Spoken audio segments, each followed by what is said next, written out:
شروع اللہ کا نام لے کر جو بڑا مہربان نہایت رحم والا ہے۔ الف لام میم۔ اس میں کچھ شک نہیں کہ اس کتاب کا نازل کیا جانا تمام جہانوں کے پروردگار کی طرف سے ہے۔ کیا یہ لوگ یہ کہتے ہیں کہ پیغمبر نے اس کو از خود بنا لیا ہے؟ نہیں، بلکہ وہ تمہارے پروردگار کی طرف سے برحق ہے، تاکہ تم ان لوگوں کو ہدایت کرو جن کے پاس تم سے پہلے کوئی ہدایت کرنے والا نہیں آیا، تاکہ یہ رستے پر چلیں۔ اللہ ہی تو ہے جس نے آسمانوں اور زمین کو اور جو چیزیں ان دونوں میں ہیں سب کو 6 دن میں پیدا کیا، پھر عرش پر جلوہ افروز ہوا۔ اس کے سوا تمہارا نہ کوئی دوست ہے اور نہ سفارش کرنے والا۔ کیا تم نصیحت حاصل نہیں کرتے؟ وہی آسمان سے زمین تک کے ہر کام کا انتظام کرتا ہے، پھر ہر کام ایک روز جس کی مقدار تمہارے شمار کے مطابق 1000 برس ہوگی اس کی طرف رجوع کرے گا۔ اسی شان کا ہے وہ خالق جو پوشیدہ اور ظاہر کا جاننے والا ہے، غالب ہے، بڑا مہربان ہے۔ وہی جس نے ہر چیز کو بہت اچھی طرح بنایا، یعنی اس کو پیدا کیا اور انسان کی پیدائش کو مٹی سے شروع کیا، پھر اس کی نسل ایک قسم کے خلاصے سے یعنی حقیر پانی سے بنائی، پھر اس کو درست کیا، پھر اس میں اپنی طرف سے روح پھونکی اور تمہارے کان اور آنکھیں اور دل بنائے، مگر تم بہت کم شکر کرتے ہو۔ اور کہنے لگے کہ جب ہم زمین میں ملیا میٹ ہو جائیں گے تو کیا اثر نو پیدا ہوں گے؟ حقیقت یہ ہے کہ یہ لوگ اپنے پروردگار کے سامنے جانے ہی کے قائل نہیں۔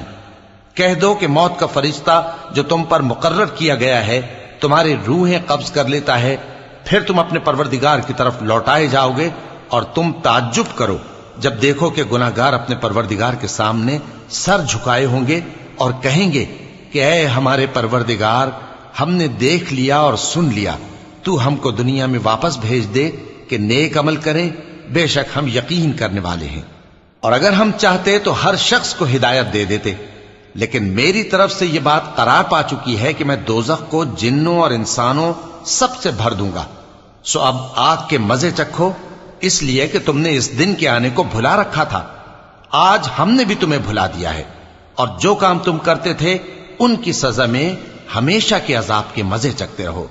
ہماری آیتوں پر تو وہی لوگ ایمان لاتے ہیں کہ جب ان کو ان کے ذریعے نصیحت کی جاتی ہے تو سجدے میں گر پڑتے اور اپنے پروردگار کی تعریف کے ساتھ تسبیح کرتے ہیں اور غرور نہیں کرتے۔ چونکہ آیت سجدہ تلاوت کی گئی ہے لہذا سامعین پر سجدہ واجب ہے۔ ان کے پہلو بچھونوں سے الگ رہتے ہیں، اس حال میں کہ وہ اپنے پروردگار کو خوف اور امید سے پکارتے اور جو کچھ ہم نے ان کو دیا ہے اس میں سے خرچ کرتے ہیں۔ سو کوئی شخص نہیں جانتا کہ ان کے لیے کیسی آنکھوں کی ٹھنڈک چھپا کر رکھی گئی ہے، یہ ان اعمال کا صلہ ہے جو وہ کرتے تھے۔ بھلا جو مومن ہو وہ اس شخص کی طرح ہو سکتا ہے جو نافرمان ہو؟ دونوں برابر نہیں ہو سکتے۔ جو لوگ ایمان لائے اور نیک عمل کرتے رہے ان کے رہنے کے لیے باغ ہے، یہ مہمانی ان کاموں کی جزا ہے جو وہ کرتے تھے، اور جنہوں نے نافرمانی کی ان کے رہنے کے لیے دوزخ ہے۔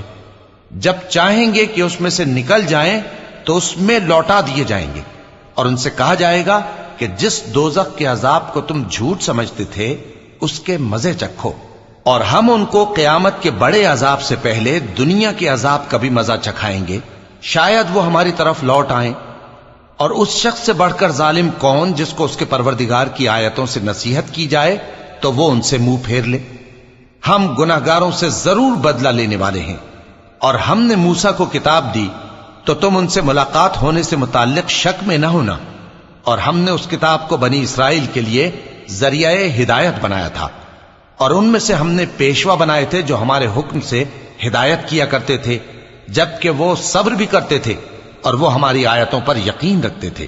بلا شبہ تمہارا پروردگار ہی ان میں جن باتوں میں وہ اختلاف کرتے تھے قیامت کے روز فیصلہ کر دے گا۔ کیا ان کو اس امر سے ہدایت نہ ہوئی کہ ہم نے ان سے پہلے بہت سی امتوں کو جن کے رہنے کے مقامات میں یہ لوگ چلتے پھرتے ہیں ہلاک کر دیا؟ بے شک اس میں نشانیاں ہیں، تو یہ سنتے کیوں نہیں؟ کیا انہوں نے نہیں دیکھا کہ ہم بنجر زمین کی طرف پانی رواں کرتے ہیں، پھر اس سے کھیتی پیدا کرتے ہیں جس میں سے ان کے چوپائے بھی کھاتے ہیں اور یہ خود بھی کھاتے ہیں؟ تو یہ دیکھتے کیوں نہیں؟ اور کہتے ہیں اگر تم سچے ہو تو یہ فیصلہ کب ہوگا؟ کہہ دو کہ فیصلے کے دن کافروں کو ان کا ایمان لانا کچھ بھی فائدہ نہ دے گا اور نہ ان کو مہلت دی جائے گی، تو ان سے منہ پھیر لو اور انتظار کرو، یہ بھی انتظار کر رہے ہیں۔